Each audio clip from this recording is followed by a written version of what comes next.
दरअसल अंतर्राष्ट्रीय आतंकवाद की फंडिंग पर नजर रखने वाली संस्था FATF की हालिया रिपोर्ट में पाकिस्तान के राज्य प्रायोजित आतंकवाद की कलई खोल कर रखती है। FATF की इस रिपोर्ट से भारत का वो दावा और अधिक मजबूत हुआ है, जिसमें भारत पाकिस्तान में सरकार और सेना द्वारा आतंकियों को पोषित करने का आरोप लगता रहा है। FATF ने राज्य प्रायोजित आतंकवाद को पहली बार अंतर्राष्ट्रीय स्तर पर मान्यता देते हुए पाकिस्तान पर सख्त दृष्टि रखी है। FATF ने रिपोर्ट के आधार पर पाकिस्तान की निगरानी बढ़ाने को कहा। रिपोर्ट के जरिए पाकिस्तान में सक्रिय आतंकी समूहों के वित्त पोषण, नकली NGO के उपयोग और प्रतिबंधों की चपत का विस्तार से विश्लेषण किया गया है। इसके साथ ही पाकिस्तान से संचालित आतंकवाद की पुष्टि भी हुई है। रिपोर्ट ने इस तथ्य को पुनर्स्थापित किया है कि कुछ आतंकवादी संगठन आज भी कई राज्यों, विशिष्ट रूप से पाकिस्तान से प्रत्यक्ष और अप्रत्यक्ष समर्थन प्राप्त कर रहे हैं। इस रिपोर्ट में पाकिस्तान विशेष रूप से उल्लेखित है, क्योंकि पाकिस्तान आतंकी समूहों लश्कर-ए-तैयबा और जैश-ए-मोहम्मद को धन उपलब्ध कराने का केंद्र बन गया है। रिपोर्ट अपने आप में चौंकाने वाली और आंखें खोलने वाली है।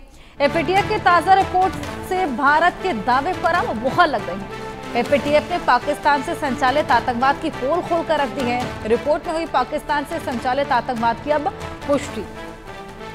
पाकिस्तान राज्य प्रायोजित आतंकवाद का वित्त पोषण दे रहा है।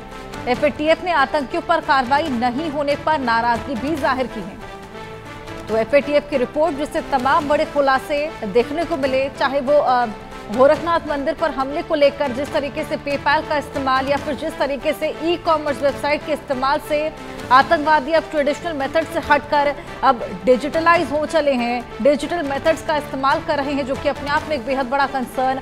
और एक और ये बेहद बड़ा खुलासा, जिस तरीके से पाकिस्तान एक बार फिर बेनकाब हुआ और भारत के दावे पर अब मुहर लग गई है। क्या है FATF जिससे अब पाकिस्तान डरता है? ब्लैकलिस्ट होने की राह पर अब पाकिस्तान लगातार बढ़ रहा है। वहीं आतंकिस्तान की FATF ने अब पोल खोल कर रख दी। 131 पन्नों की रिपोर्ट, जिसमें तमाम ऐसे बड़े खुलासे। FATF की ताजा रिपोर्ट से भारत के दावे पर मुहर लगी है। जुलाई 2025 की रिपोर्ट ने पाकिस्तान की पोल खोल दी है। FATF ने पाकिस्तान से संचालित आतंकवाद की पोल खोल दी। रिपोर्ट में हुई पाकिस्तान से संचालित आतंकवाद की पुष्टि। वहीं पाकिस्तान राज्य प्रायोजित आतंकवाद को वित्त पोषण दे रहा है।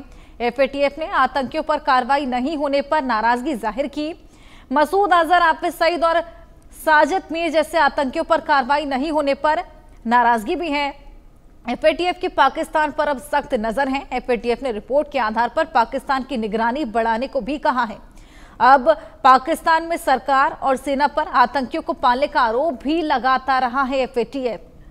तो यानी कि अब भारत के दावों पर मुहर लग चली है और ये रिपोर्ट में तमाम ऐसे बड़े खुलासे निकलकर सामने आ रहे हैं। अब इसी को लेकर और डिस्कशन करेंगे। हमारे साथ हमारे खास मेहमान लेफ्टिनेंट कर्नल रिटायर्ड JS सोडी जी, जो कि डिफेंस एक्सपर्ट हैं, वहीं colonel retired TP Tyagi ji, जो कि डिफेंस एक्सपर्ट हैं, जुड़ गए हैं।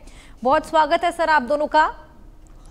JS सोडी जी, सबसे पहले मैं आपके पास आऊंगी। FATF की रिपोर्ट में तमाम बड़े खुलासे, चाहे वो ई-कॉमर्स वेबसाइट के इस्तेमाल को लेकर, ट्रेडिशनल मेथड से हटकर डिजिटलाइज होने के मेथड्स को लेकर जो कि कंसर्न रेज हुआ, वहीं अब पाकिस्तान का चेहरा एक बार फिर बेनकाब हो चला है और भारत के दावे पर मुहर लग गई है। सबसे बड़ी बात, आपके न्यूज चैनल पर हूं और विख्यात को पैनलिस्ट के साथ हूं। वाकई ये भारत के लिए बहुत बड़ी जीत है कि हमने इतने बड़े मुद्दों को FATF में पास कराया है और अब पूरी दुनिया पहले से भी जानती थी, लेकिन अब पूरी चीजें स्पष्ट हो चुकी हैं कि पाकिस्तान कैसे दुनिया का आतंकवाद का गढ़ है। लेकिन हर्षा जी, अभी हमें देखना होगा कि FATF करता क्या है। देखिए, करनी और कथनी में फर्क नहीं होना चाहिए। उन्होंने ये चीजें, ये मुद्दों को जो भारत ने बहुत साल से उठा रहे थे, FATF ने इंक्लूड किया है। लेकिन क्या FATF पाकिस्तान को ब्लैक लिस्ट या ग्रे लिस्ट में डालेगा?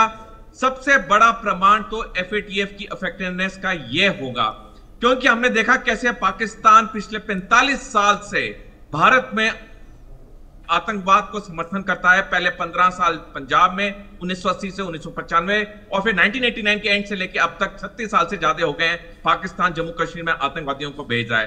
तो जिस तरह से भारत को सफलता मिली है, जिस तरह से भारत ने कई अंतर्राष्ट्रीय फोरम्स में बार बार पाकिस्तान का नाम लिया है और अब FATF ने भी नेशंस को इंक्लूड किया अपनी लिस्ट में। लेकिन जैसे मैंने कहा कि जैसे कहते हैं कि the proof of a cake is in its eating, यानी कि केक का असली स्वाद तब पता चलता है जब उसे खाया जाए। सिमिलरली FATF जब पाकिस्तान को ब्लैक लिस्ट या ग्रे लिस्ट में डालेगा तब हमें यकीन होगा कि वाकई में FATF सही काम कर रहा है।